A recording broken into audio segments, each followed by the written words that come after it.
ओम सभी को शुभ नमस्ते सज्जनों। आज हम सामवेद के 367वें मंत्र का स्वाध्याय कर रहे हैं, जिसका शीर्षक है नियमित जीवन। सज्जनों, जब हमारा उषा काल प्रारंभ होता है उसी समय से हमारी दिनचर्या का भी प्रारंभ होता है। दुर्भाग्य से हमारे बहुत सारे कारणों से हम अपनी दिनचर्या को निर्धारित नहीं कर पाते।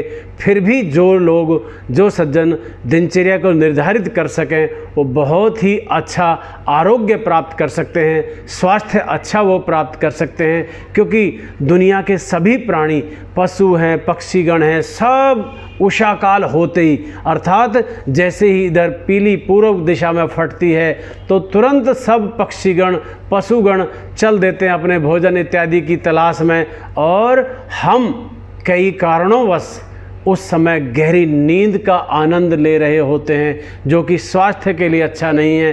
तो मंत्र में ऋषि जी क्या कह रहे हैं, आइए देखते हैं। हम द्वेष से ऊपर उठकर शुभ वृत्ति वाले बने। हम किसी प्रकार के राग द्वेष में न फंसें, उनसे ऊपर उठ करके शुभ वृत्ति वाले बने। इस शुभ वृत्ति के लिए स्वस्थ शरीर की नितांत आवश्यकता है। शुभ वृत्ति उसी स्वस्थ शरीर में आएगी जो व्यायाम इत्यादि और भोर में, प्रभात में, उषा काल में उठ करके नियमित दिनचर्या अपनी बनाएगा। उसमें वृत्तियां शुभ ही आएंगी। स्वस्थ शरीर में ही स्वस्थ मन रहता है। इस शरीर के स्वास्थ्य की सबसे अधिक आवश्यक बात नियमित जीवन की है। यदि हमारा जीवन नियमित होगा, किस समय हमें क्या कार्य करना है, जैसे फौज इत्यादि के अंदर, पुलिस इत्यादि के अंदर, जो हमारे आर्मी के जितने भी विभाग हैं, उन सब में एक्यूरेसी में दिनचर्या चलती है, इधर से उधर नहीं हो सकती। तभी वहाँ अनुशासित दिनचर्या में रह करके वो सैनिक हमारे राष्ट्र की चारों तरफ से सीमाओं की रक्षा कर पाते हैं। तभी हम उनके बल पे स्वस्थ और सुरक्षित रहते हैं, निश्चिंत रहते हैं, किसी डर के माहौल में नहीं रहते। उसी का उल्लेख प्रस्तुत मंत्र में है। हे उषः काल, सब अंधकार को जला देने वाले प्रभात समय, तू श्वेत है। तू श्वेत है अर्थात सफ़ेद रंग की है। धवल है, धवल भी श्वेत को ही बोलते हैं, सफ़ेद रंग को ही बोलते हैं। प्रकाश से तू जगमगाती है। तू प्रकाश से जगमगाने वाली है, क्योंकि अंधेरा तो छट चुका है।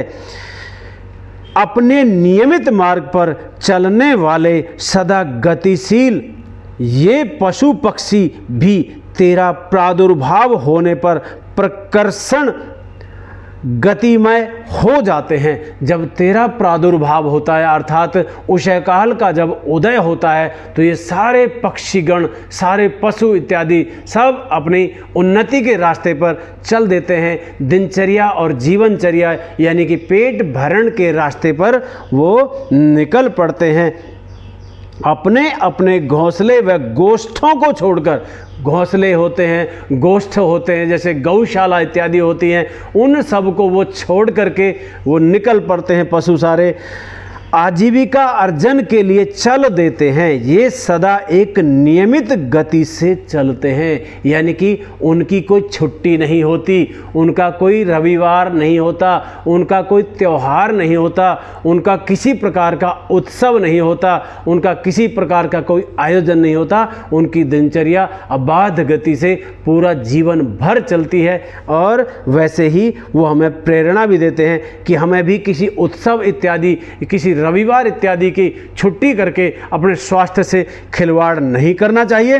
प्रकाश में अपना कार्य करते हैं, यानी कि वो सारे जीव प्रकाश में, उजाला जब हो जाता सारे अपना कार्य करते हैं, अंधकार होने पर सो जाते हैं। जैसे ही रात्रि हुई और वो जीव अपने अपने नीड में, अपने अपने घोंसले में लौट आते हैं, अपने अपने जो गौएं इत्यादि जो चरने वाले जानवर हैं, चार पाँव वाले जो जानवर हैं, वह भी अपने अपने प्रतिष्ठानों की ओर लौट आते हैं। लेकिन हम मनुष्य बहुत सारी मजबूरियों से, लेकिन मेरा आग्रह उन सब भाई बहनों से अवश्य है जिनकी मजबूरी विशेष कोई ना हो, उन्हें तो समय पे सोना और समय पे जग जाना ही चाहिए। इनके सब प्राकृतिक कार्य बड़े नियमित होते हैं। इसी का परिणाम है कि ये स्वस्थ शरीर रहते हैं। इनके शरीर स्वस्थ रहते हैं, इनके कोई डॉक्टर नहीं होते। बीमार वही जीव जानवर होते हैं जो मनुष्य के शरण में रहते हैं, मनुष्य का खिलाया खाते हैं। जैसे मान लीजिए उदाहरण के लिए गाय भैंस भेड़ बकरी इत्यादि हम पालते हैं, उनको उबाल उबाल के दलिया इत्यादि हम खिलाते हैं, या और कोई फैक्ट्रियों के खाद्य पदार्थ खली इत्यादि आ गए हैं आजकल, उनको हम उन पशुओं को पालतुओं को खिलाते हैं, तो उनसे वो बीमार होते हैं। यदि वो प्राकृतिक भोजन करते हैं तो उनके बीमार होने की संभावना बहुत कम हो जाती है। वो अलग बात है कि आजकल के इस विष भरे वातावरण के अंदर किसान यदि अपनी फसल के अंदर कोई जहर स्प्रे करता है और उस जहर की फसल को यदि वो प्राणी, वो पक्षीगण, वो पशुगण खाएंगे तो बीमार पड़ेंगे, वो भी कारण मनुष्य ही बनेगा उसमें। तो इसके अलावा इनके सब प्राकृतिक कार्य बड़े नियमित होते हैं। इसी का परिणाम है कि ये स्वस्थ शरीर रहते हैं। हमें भी इससे शिक्षा लेते हुए अपने प्राकृतिक कार्यों को बड़ी नियमित गति से करना है। अपने जो प्राकृतिक कार्य हैं, जो प्राकृतिक कार्य के शौच इत्यादि है, स्नान इत्यादि है, भोजन नाश्ता इत्यादि है। अब हम कई बार समाज में देखते हैं कि जो शाम का भोजन होना चाहिए था वो कई लोग क्या करते, एक एक दो दो बजे, तीन तीन बजे रात को करते हैं। कारण चाहे उनके जो भी रहें, वो पार्टी फंक्शन होटलों में जाते हैं। तो सज्जनों, उस समय तो AM में समय बदल गया है, उस समय PM नहीं रहा, उस समय तो अगला दिन हो गया है। हम आज का भोजन कल कर रहे हैं और उसको भी उस समय कर रहे हैं जब सूर्य की उपस्थिति नहीं है, तो हमारा भोजन पचता नहीं है। पचता नहीं तो यहाँ रखा रहता है कलेजे पे, और कलेजे पे रखा रहेगा तो वो अपचा हुआ रोग ही बढ़ाएगा, वायु विकार और ब्लॉकेज इत्यादि ही पैदा करेगा। इसलिए हमें पशु पक्षियों से प्रेरणा लेकर के समय पे अपनी दिनचर्या निर्धारित करनी है। ऋतुओं के अनुसार ऋतु भेद से हमारे उठने व सोने के समय में भोजन पदार्थ में स्नान आदि की प्रक्रिया में कुछ भेद अवश्य होगा। अर्थात सर्दी की ऋतु है तो हमें सर्दी लगती है, थोड़ा लेट दिनचर्या शुरू हो पाती है हमारी, और गर्मी की है तो थोड़ा शीघ्र हो जाती है। तो ये ऋतुओं का भेद अवश्य थोड़ा बहुत हमें बाधक बनता है, लेकिन उन प्राणियों के लिए, ये जो निरीह प्राणी और पक्षीगण हैं, उनके लिए वह भी कहीं बाधक नहीं बनता। इसलिए हमें उनसे प्रेरणा लेनी है, परंतु उस भेद में भी नियमित गति तो दिखेगी ही। उनमें हम यदि नियमित गति से चलेंगे तो वह तो सभी को दिखेगी, उसके आधार पे हम चलेंगे तो स्वस्थ रहेंगे। हम द्युलोक के परले सिरे पर हों तो भी हमारी दैनिक चर्या का क्रम तो ठीक चलना ही चाहिए। यदि द्युलोक के दूसरे कोने पर भी मान लो हम किसी दूसरे देश में, जैसे अमेरिका है, वहाँ पे अब दिन है, यहाँ पे है तो वहाँ रात्रि है, तो द्युलोक का दूसरा क्षेत्र हो गया है वो, तो वहाँ पर भी यदि हम हों, वहाँ भी हमारी दिनचर्या नियमित ही रहनी चाहिए, सुव्यवस्थित ही रहनी चाहिए। कहीं भी हों, हम समय पर कार्य करने के प्रसंग को पूरा करें ही। समय पर कार्य का जो प्रसंग है हमारा वो पूरा होना ही चाहिए। यह नियमित गति हमें स्वस्थ बनाकर स्वस्थ मन वाला भी बनाएगी। यदि शरीर स्वस्थ होगा तो मन स्वस्थ होगा, मन स्वस्थ होगा तो विचार स्वस्थ होंगे, और विचार स्वस्थ होंगे तो निश्चित रूप से हम परमात्मा के मार्ग की ओर चलेंगे और हम मोक्ष के पथगामी बनेंगे।